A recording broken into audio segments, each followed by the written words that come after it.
সময় করিয়া পথটি ধরিয়া যেবা চলে দ্রুত গতি, সময়ের শেষে অনায়াসে সে যেন চলে যায় আপন বাসতে। তুলবি যদি ছানা মাখন সকাল সকালে তোল, শিশুকালে কৃষ্ণ ভজনে, বৃদ্ধতে ভজনেতে বাধায় গন্ডগোল।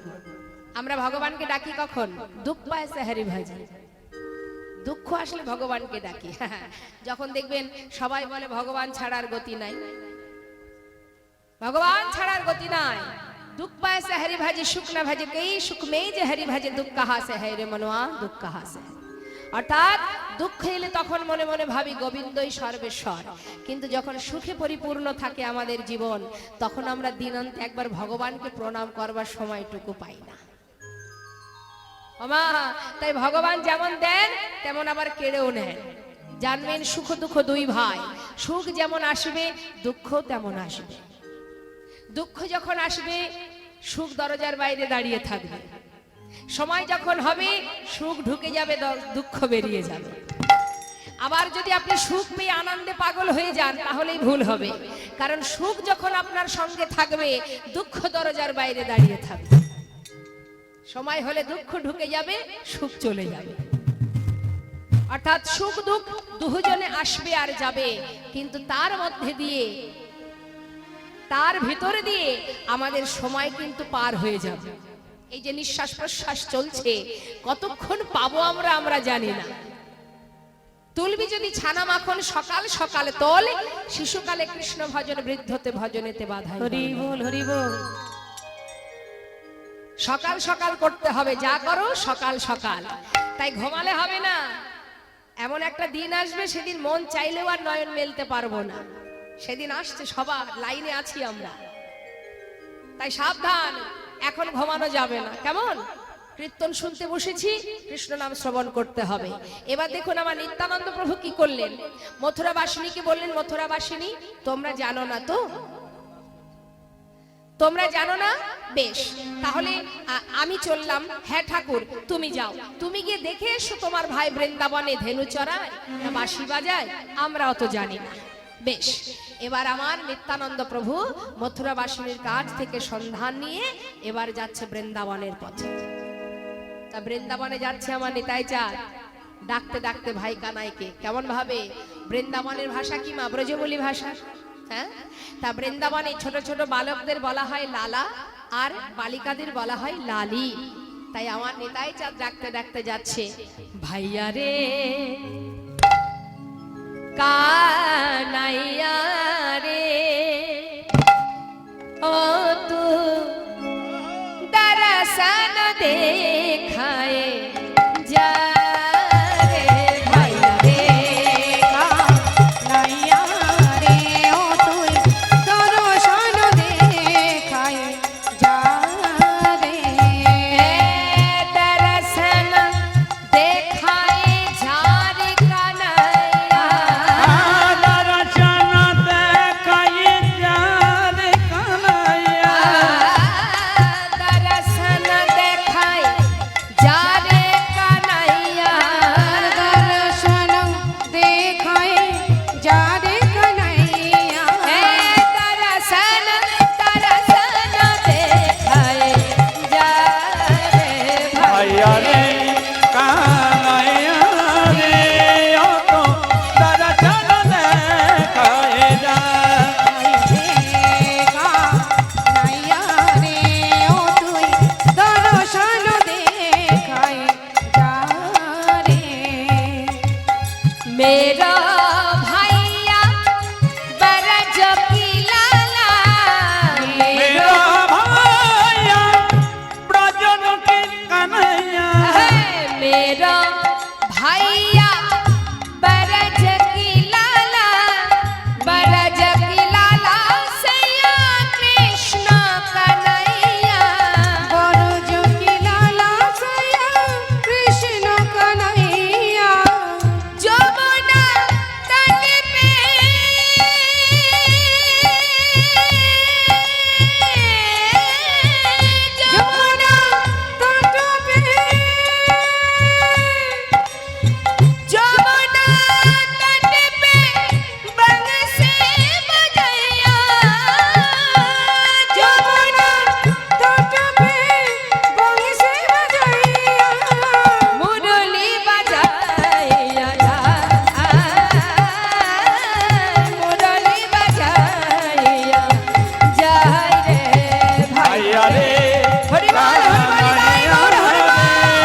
চাঁদ এসে পৌঁছালেন কোথায়?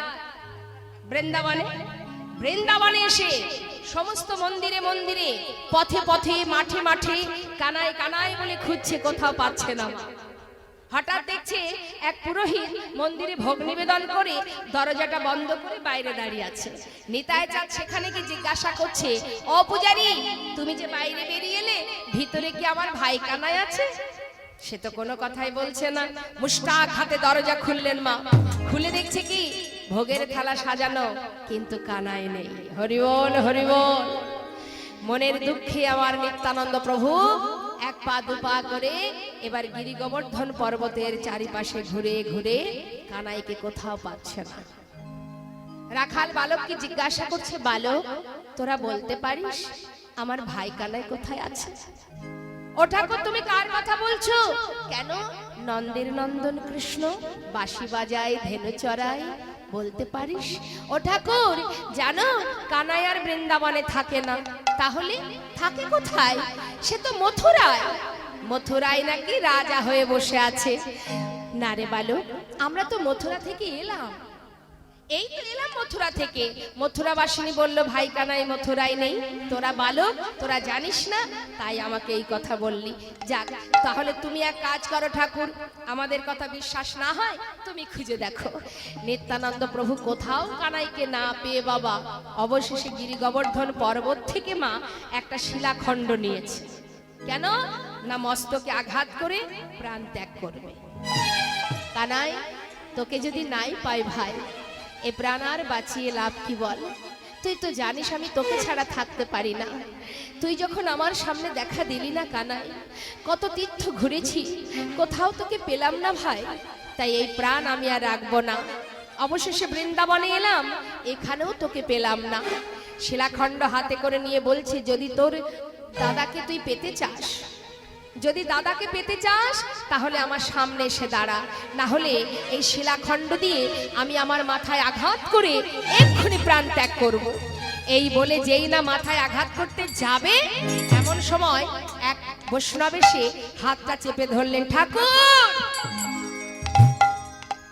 কি করছো কি তুমি? নিত্যানন্দ প্রভু বলছে, তুমি আমাকে চেনো? সেই বৈষ্ণব বলছে, তোমাকে চিনতে পারে এমন সাধ্য কার আছে প্রভু? কিন্তু তুমি যদি এমন করো তাহলে জগৎজীব কি শিখবে বলো? না না, এমন করে নিজেকে ত্যাগ করো না। নিত্যানন্দ প্রভু বলছে, তুমি যে আমায় বাধা দিলে, বলো তো তুমি বা কে, আর আমার পরিচয় বলো। ও ঠাকুর, আমি হলাম কৃষ্ণের দাসানুদাস। আর তোমার পরিচয়? ঠিক আছে, তবে তুমি যদি আমাকে কৃপা করো, আমি তোমার 4 জন্মের কথা বলে দেব। বলো তো দেখি আমি কে? শোনো তাহলে। ত্রেতা যুগে ছিলে অনুজ লক্ষণ, ত্রেতা যুগে ছিলে অনুজ লক্ষণ, ত্রেতা যুগে ছিলে তুমি অনুজ লক্ষণ, ত্রেতা যুগে ছিলেন অনুজ লক্ষণ, তারপরেতে বলরাম, ওই ত্রেতা যুগে ছিলে অনুজ লক্ষণ, দাপনেতে বলরাম। এবার কুবের হইয়া জনমিলে আসি, কুবের হইয়া জন্মিলে আসে, এবে নিত্যানন্দ নাম,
চিন্তা করছে মা, নিত্যানন্দ প্রভু চিন্তা করছে এই বৈষ্ণব তো দেখছি আমার এক যুগের নয় 4 জনমের কথা বলে দিল, তাহলে এই বৈষ্ণব আমাকে যখন চেনে নিশ্চয়ই আমার ভাই কানাইকেও চেনে। ও বৈষ্ণব বলছি যে তুমি তো আমাকে চেনো তাই না? হ্যাঁ, তা তুমি যখন আমাকে চেনো তাহলে আমার ভাইকে চেনো? চেনো? আচ্ছা বৈষ্ণব শোনো, আমার ভাইয়ের জন্যই তো আমি প্রাণটা ত্যাগ করছিলাম, তুমি যদি বলে দিতে পারো আমার ভাই কানাই কোথায় আছে আমি বড় খুশি হই। তখন সেই বৈষ্ণব বলছে, শুনবে ঠাকুর তোমার ভাই কোথায় আছে? তাহলে শুনে নাও।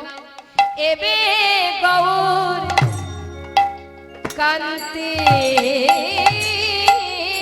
ধরি অগবিহারে নদিয়া পুরী। এবে গৌর কান্তি ধরি বিহরে নদিয়া পুরী। এবে গৌর কান্তি ধরি সে যে বিহারে নদিয়া পুরী। আরে বে গৌর কান্তি ধরি বিহরে নদিয়া পুরী। সেইখানে আছে প্রাণধন, সেইখানে আছে প্রাণধন। আর সেইখানে আছে প্রাণধন, সেইখানে আছে প্রাণধন। তুমি যাও যাও নদিয়াপুরে, তুমি যাও যাও নদিয়াপুরে। সেইখানে তোমার কানাই আছে, যাও যাও নদিয়াপুরে। সেখানে তোমার কানাই আছে, যাও যাও নদিয়াপুরে। দাঁড়াও দাঁড়াও দাঁড়াও, অবশ্য আমার ভাই কানাই বৃন্দাবন থেকে নদিয়ায় গেছে?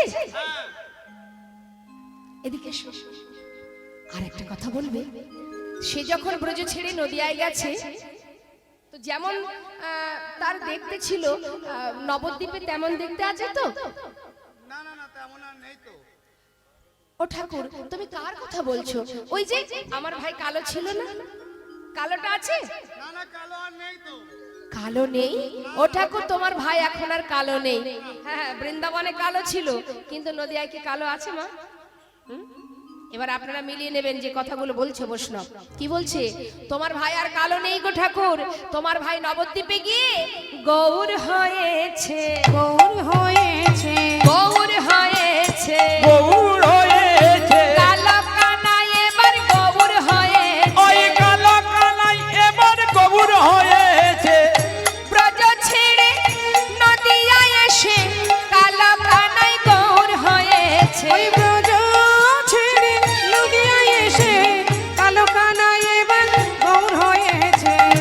গৌর বরণ বাবা বাবা, আমার ভাইকে সবাই কালুয়া বলতো, আমি তো দাদা আমার একটু কষ্ট হতো, দুঃখ লাগতো, তা এখন আর কেউ কালুয়া বলে ডাকবে না। হ্যাঁ যাক, খুব আনন্দ হচ্ছে দাদা বলে কথা। আমি অবশ্য না আরেকটা কথা বলবে, আমার ভাই তো বৃন্দাবনে বাঁকা ছিল, বাঁকাটা আছে তো? না না সেটাও এখন নেই। সেটাও নেই? ও ঠাকুর তোমার ভাই নবদ্বীপে এসে এখন আর বাঁকা নেই, এখন ওই বাঁকা কানাই সোজা হয়েছে, সোজা হয়েছে, সোজা হয়েছে। সোজা হয়েছে, বাঁকা কানাই এবার সোজা হয়েছে, বাঁকা কানাই এবার সোজা হয়েছে। ব্রজ ছেড়ে নদিয়ায় এসে বাঁকা কানাই সোজা হয়েছে। ওই ব্রজ ছেড়ে নদিয়ায় এসে বাঁকা কানাই এবার সোজা হয়েছে। তাহলে আমার ভাই এখন আর বাঁকা নেই। না মোটে বাঁকা নেই। অবশ্য না। আর একটা কথা বলবে, এদিকে এসো। আরে এদিকে এসো না। কাছে এসো, কাছে এসো। বেশি জোরে বলা যাবে না, ভাইয়ের গুণের কথা আশেপাশে কত লোক আছে না, যদি শুনতে পাই। কাছে এসো, কাছে এসো। কাছে ডেকে নিয়ে ফিস ফিস করে বলছে, বলো না বসনা, ও বসনা, করে কিনা, করে কিনা, করে কিনা, করে কিনা, করে কিনা। তখন থেকে করে কিনা, করে কিনা। আরে কি করে বলো, করে বলো। করে কিনা। রাগ করছো? তা করবে না, করে কিনা। বাবা, ও বসনা, এত রাগ করো না। শোনো, এদিকে এসো, এদিকে এসো। করে কিনা। শোনো না, আমি বলছি শোনো, বিরক্ত হচ্ছ নাকি? তা হবে না, করে কিনা। খালি করে কিনা, কি করে আচ্ছা আচ্ছা আচ্ছা, ঠিক আছে, বলবো। শোনো শোনো, অবশ্যই আস্তে আস্তে বলবো, হ্যাঁ, পাছে যেন কেউ শুনতে না পায়। কি করছে বা বিড় বিড় করে কানের কাছে বলছেনি, তাই চাঁদ, অবশ্যই আমার ভাই নবদ্বীপে করে কিনা, করে কিনা, কি কি করে, ঘরে ঘরে চুরি করে কিনা, ঘরে ঘরে চুরি করে কিনা, ঘরে ঘরে চুরি করে কিনা, ঘরে ঘরে চুরি করে কিনা, ব্রজে যেমন স্বভাবে ছিল তেমনি স্বভাব আছে কিনা, ব্রজে যেমন স্বভাব ছিল তেমনি স্বভাবে আছে কিনা। চুরি, ও ঘরে ঘরে ননি চুরি করে খেত, সেই কথা বলছো? না না না না না, চোরও নেই। তোমার ভাই এখন আর চোর নেই, এখন নবদ্বীপে সাধু হয়েছে, সাধু হয়েছে, সাধু হয়েছে, সাধু হয়েছে, চোরা কানাই এবার সাধু হয়েছে, চোরা কানা এবার সাধু হয়েছে, ওই ব্রজ ছেড়ে নদিয়ায় এসে চোরা কানাই সাধু হয়েছে, ওই ব্রজ ছেড়ে নদিয়ায় এসে চোরা কানাই এবার সাধু হয়েছে। সাধু হবে না কেন বাবা? চোর তো আর একা আসেনি বনমাজ এই নবদ্বীপে, কি চোর একা এসেছে? সঙ্গে আর কে এসেছে? রাধারানী, রাইকানো দুই দেহ এক হয়ে গৌর হয়েছে তো, তাই বলছে চোর সাধু সঙ্গ পেয়ে সাধু হয়ে গেছে। হরি বল। সাধু সঙ্গ পেয়ে চোর সাধু হয়ে গেছে, তার একটা সুন্দর দৃষ্টান্ত আপনাদের দিয়ে শোনো।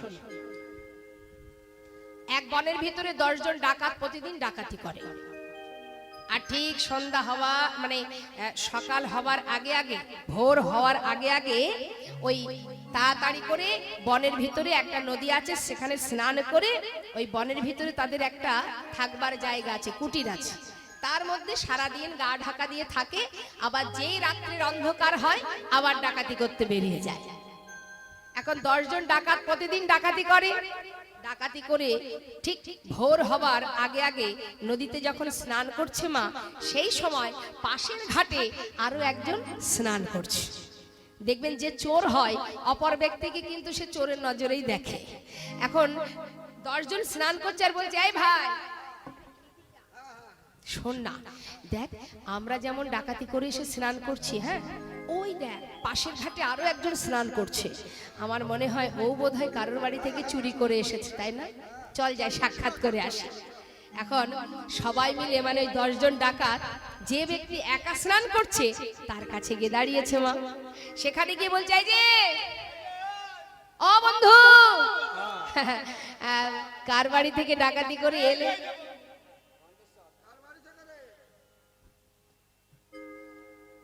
কার বাড়ি থেকে ডাকাতি করে এলে?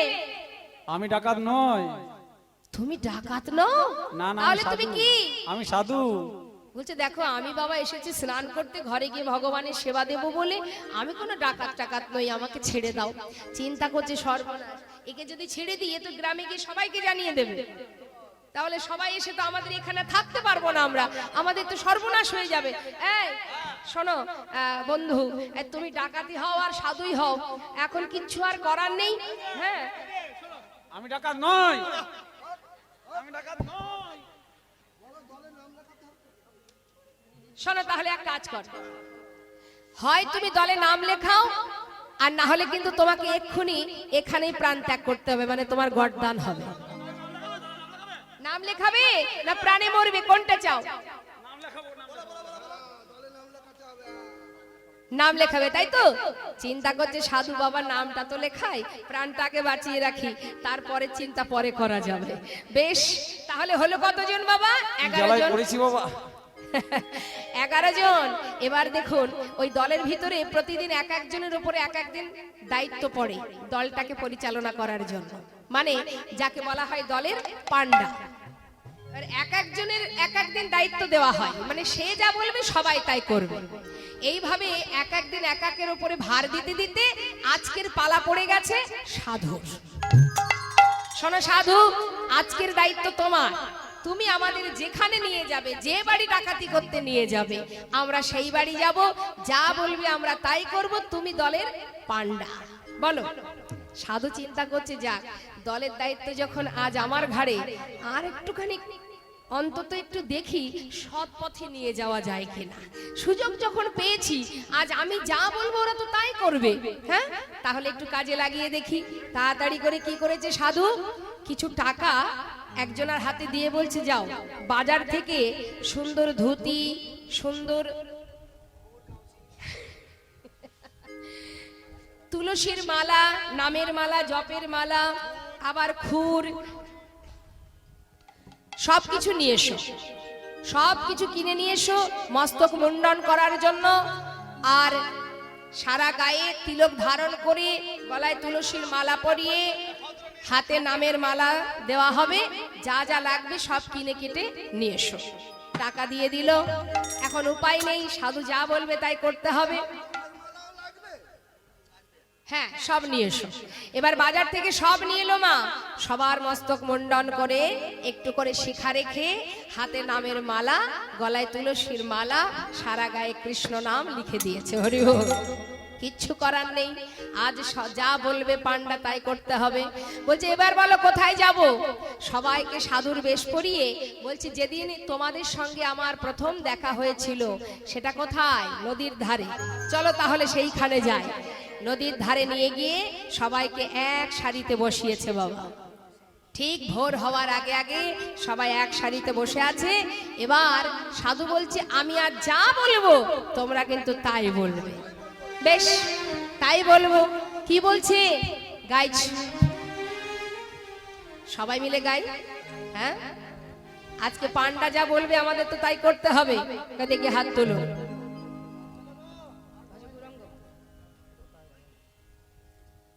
সবাই মিলে হাত তুলে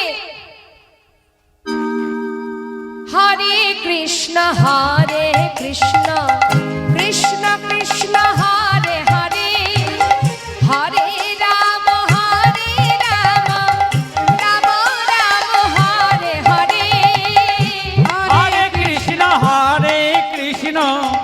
কৃষ্ণ কৃষ্ণ হরে হরে, হরে রাম রাম, রাম রাম হরে হরে।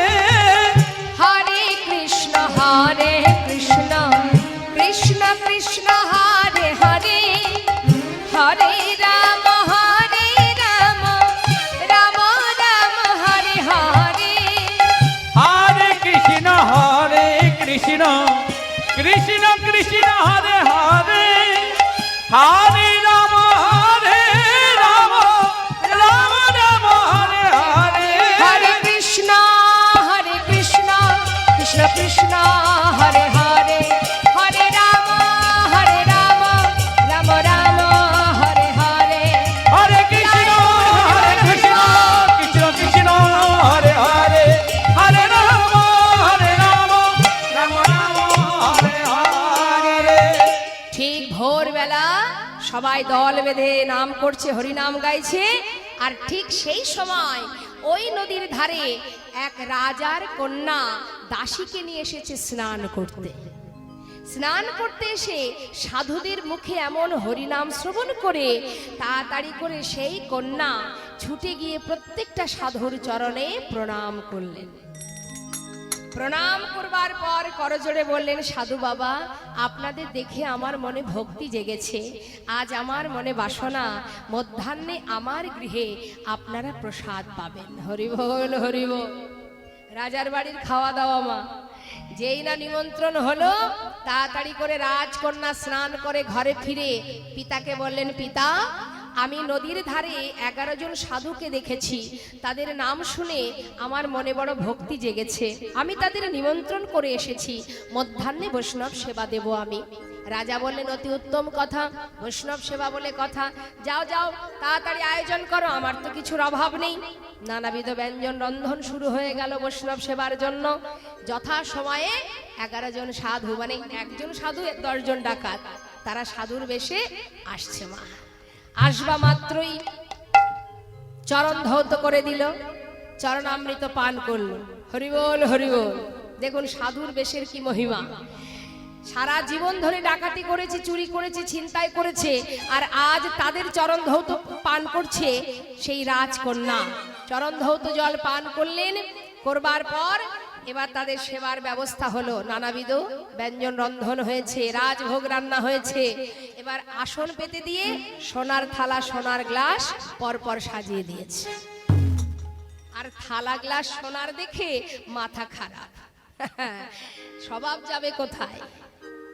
একজন আরেকজনকে বলছে, আয় ভাই এদিকে আয় না, সারা জীবন তো ডাকাতি করেছিস, কোনোদিন সোনার থালা গ্লাস পেয়েছিস?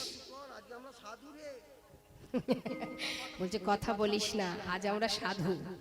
এখন থালা গ্লাস পাতানো হলো, এবার নানাবিধ ব্যঞ্জন কত কি রন্ধন হয়েছে, সেবা হলো। মা উদর পরিপূর্ণ করে সেবা হয়ে গেল। এবার কি করলো বাবা, ওই এঁঠো থালা তো আর রাজা নেবে না, ওই এঁঠো থালা গ্লাস যার যার ঝোলার মধ্যে শেষে ভরে নিল। এদিকে রাজকন্যা বলছে, বাবা সেবা দিলাম, বৈষ্ণবের দক্ষিণা দিতে হবে। যাও মা, আমার তো কিছুর অভাব নেই, তুমি যাও, তোমার মনে যা চাই, অনেক অনেক মূল্যবান রত্ন আছে, যত খুশি তুমি দান করে দাও। হরি বল। এবার যেই না মূল্যবান রত্নগুলি এনে তাদের ঝোলায় দিচ্ছে, তখন একজন আরেকজনকে বলছে, হ্যাঁ রে বন্ধু, একদিন সাধু সঙ্গ করে যদি এত কিছু পাওয়া যায়, তাহলে সারা জীবন সাধু সঙ্গ করলে না জানি এর থেকে আরো কত মূল্যবান সম্পদ আমরা পাবো। সারা জীবন চুরি ডাকাতি করে যা পাইনি, একদিন সাধু সঙ্গ করে এত কিছু পেলাম, আর যদি সারা জীবন করি তাহলে আরো কত দামি সম্পদ আমরা পাবো। মহাজন লীলার পাশে দাঁড়িয়ে বললেন, ঠিকই বলেছো, সারা জীবন সাধু সঙ্গ করলে কি হয়? সাধু সঙ্গ, সাধু সঙ্গ সর্বশাস্ত্রে নয়, লাভ মাত্র সাধু সঙ্গে সর্বসিদ্ধি সর্বসিদ্ধি হয়। আজ মহাজন বললেন যে দেখো, আজ আমার গৌরহরি একা আসেনি, দুই তনু এক হয়ে নদিয়ায় গৌর হয়েছে। অর্থাৎ গোবিন্দ চোর হতে পারে, কিন্তু চোরা কানায় তো আর একা আসেনি। আমাদের রাই সাধু সঙ্গ পেয়ে চোরা কানায় সাধু হয়ে, আমাদের নাই সাধুর সঙ্গ পেয়ে চোরা কানায় সাধু হয়েছে। রাই সাধুর সঙ্গ পেয়ে চোরা কানায় আজ সাধু হয়েছে। চোরা কানায় সাধু হয়েছে। রাই সাধুর সঙ্গ পেয়ে চোরা কানায় সাধু হয়েছে। চোরা কানায় সাধু হয়েছে। দাঁড়াও দাঁড়াও দাঁড়াও, তাহলে আমার ভাই এখন আর চুরি করে না? না না ঠাকুর, তোমার ভাই আর চোর নেই। অবশ্য না। তাহলে আর একটা কথা বলবে, আমার ভাই তো মূর্খ ছিল, মানে লেখাপড়া করার সময় পাইনি, সারাদিন তো মাঠে ধেনু চড়াতো, সবাই আমার ভাইকে মূর্খ কানাই বলতো। তা এখন কি আমার ভাই মূর্খ আছে? না না ঠাকুর, তোমার ভাই এখন আর মূর্খ নেই, সে নবদ্বীপের মাঝে মস্ত বড় পণ্ডিত হয়েছে। পণ্ডিত হয়েছে, পণ্ডিত হয়েছে, পণ্ডিত হয়েছে। মূর্খ কানাই এবার পণ্ডিত হয়েছে। মূর্খ কানাই এবার পণ্ডিত হয়েছে। ওই ব্রজ ছেড়ে নদিয়ায় এসে মূর্খ কানাই এবার পণ্ডিত হয়েছে। আজ ব্রজ ছেড়ে নদিয়ায় এসে মূর্খ কানাই আজ পণ্ডিত হয়েছে। অবশ্য না। তাহলে আমি আর দেরি করব না, কেমন? আমি এবার আসি। হ্যাঁ, হরিবল হরিবল। জিজ্ঞাসা করছি কোথায় পাবো কানাইকে? নবদ্বীপে। বলছে ঠাকুর তুমি তো সবই জানো, নাহং তিষ্ঠামি বৈকুণ্ঠে যোগিনাং হৃদয়ান চ মদ ভক্ত যত্র গায়ন্তি তত্র তিষ্ঠামি হে নারদ।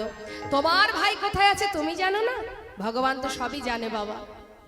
আমার নিত্যানন্দ প্রভু কি জানতেন না তার ভাই কোথায় আছে? নিশ্চয়ই জানতেন, তিনি তো ভগবান। কিন্তু তিনি নিজে জেনেও আজ যে বৈষ্ণবের কাছ থেকে তিনি সন্ধান নিলেন, ইনি কে? শাস্ত্রে বললেন ইনি হলেন শ্রীলা মাধবেন্দ্র পুরী গোস্বামী, যিনি হলেন আমার নিতাই চাঁদের দীক্ষা গুরু। তাই গুরুর কাছ থেকে সন্ধান নিলেন, নিয়ে চললেন এবার নবদ্বীপ ধামে। আর জীবকে শিক্ষা দিলেন, হে জীব, যদি গৌর চরণ পেতে হয় আগে গুরু চরণ আশ্রয় করো। আপনি আচরণ ধর্ম জীবকে শেখায়। নিজে সবকিছু জেনেও গুরুচরণ সার করে এবার যাচ্ছে গৌর দর্শন, যাচ্ছে নবদ্বীপ ধামে। তা যাচ্ছে কেমন করে? ডাকতে ডাকতে জগ জন তারণ কারণ ধাম,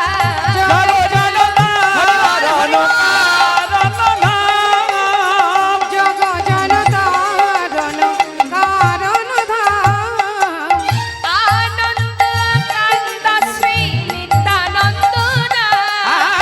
আনন্দ কন্দ শ্রী নিত্যানন্দ রাম। আনন্দ কান্ত শ্রী নিত্যানন্দ নাম। আনন্দ কন্দ শ্রী নিত্যানন্দ রাম। জগ জন তারণ মায়েরা বলো ধ্বনি। জগ জন তারণ আনন্দ ধাম। নেচে নেচে চলেছে, নিতাই নেচে নেচে চলেছে, নেচে নেচে চলেছে। ভাইয়ারে কানাইয়া বলে নেচে নেচে চলে